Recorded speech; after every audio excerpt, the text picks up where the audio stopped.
Hi, this is the first attempt at a free computer discussion podcast. I'm Lek, and we have a few very knowledgeable computer people who will comment and discuss things we have to share.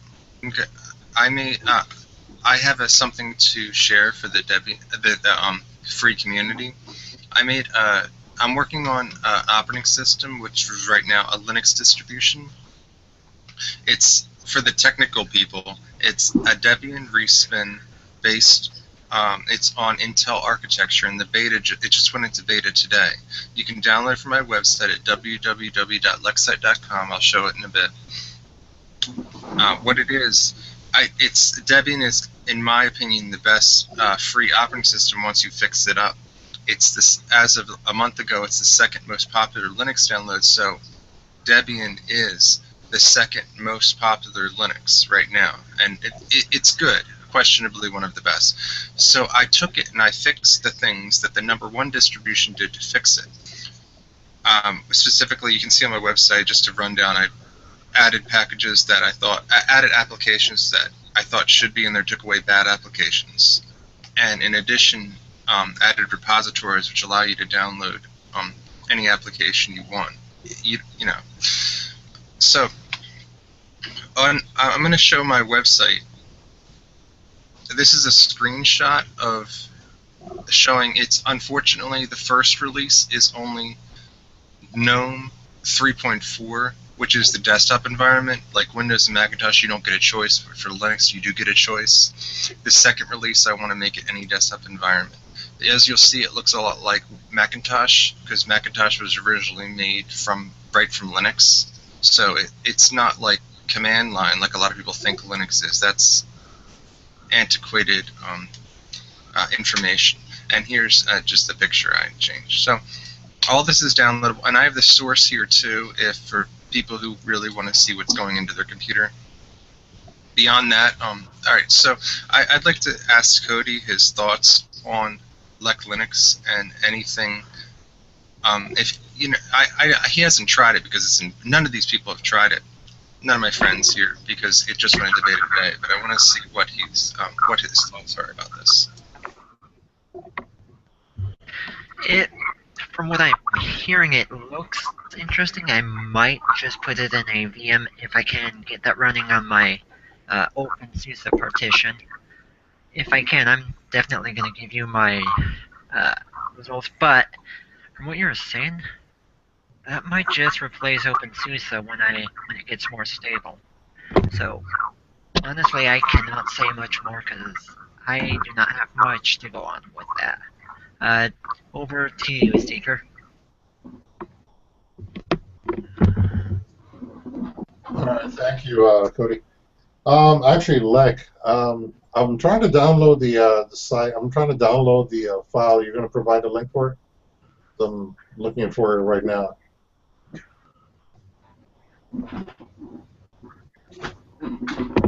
All right. So after that, question, like, why GNOME 3.4? Is it because it's Debian, or did you want to put 3.16 up there, or? Oh, I'm sorry. Yeah, it's Debian. No, I know it's Debian, but why GNOME 3.4?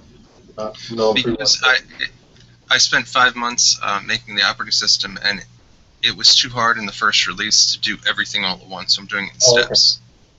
Okay. And I'm sorry, I forgot to mention. I'm sorry. It will eventually be free. This is free, and it'll be artificial intelligence included. I'm sorry, forgot to mention that. No, I was going to ask you. I know that you were working hard on the AI for it, but on the other side, the kernel itself, I didn't see it. Do you have any more information on the kernel? Which kernel did you leave on there, or did you modify it to 4.0? I think it's 2. No.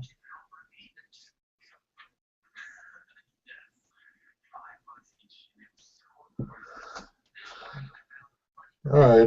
Well, I'm going to give it a try. As soon as I can download it, I'm going to go ahead and give it a try, and I'm going to switch this tube over to Matthew. But I was going to ask Matthew, his opinion as well. If he gets a chance to try, what does he think?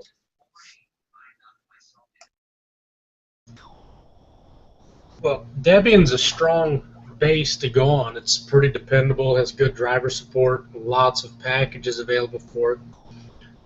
One of the downsides to Debian, there are so many different levels of Debian. There's Debian testing, Debian stable, unstable. But for the most part, with Debian stable and even Debian testing, the issues that I've had in the past is that the packages end up slowly getting pretty old before they get updated, unless you're on, the unstable branch. So I've never really taken a shine to Debian because of that. But if you're looking for a system that's very stable and very dependable, Debian is probably the best platform to go on.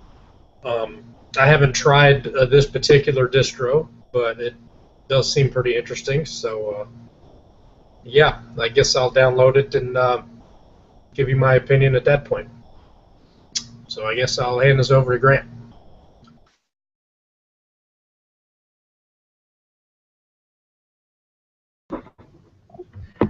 Well, in regards to Debian and Debian-based distributions, I believe that I haven't really used Debian very much. I've had difficulties with the net install, but as far as Debian goes, I've heard it is really good for, like I said, driver support, hardware support, and a variety of other stuff. My friend uses it for his,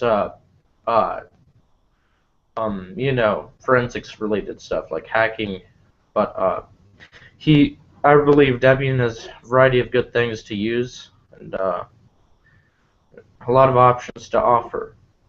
I apologize if I don't have much to say about Debian at the moment, but yeah, I believe it's good for drivers and stuff, like I say. Back to you, Matthew. All right. So thank you everyone for commenting. Cody, I really appreciate what you're doing. Seeker, with the Java stuff, it'll be cool to talk about programming with you. Matthew, you're correct about Debian being a solid operating system.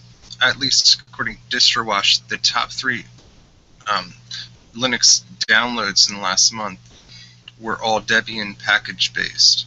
So whether it's good or not, a lot of people think it's good.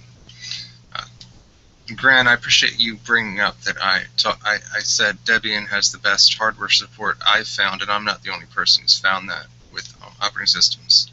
All right.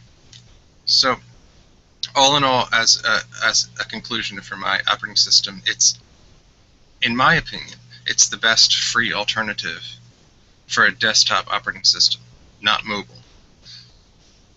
I elect Linux, and you can find it on my download page. At www.lexite.com. Alright, so now we're going to move on to the next section where anyone can comment about whatever.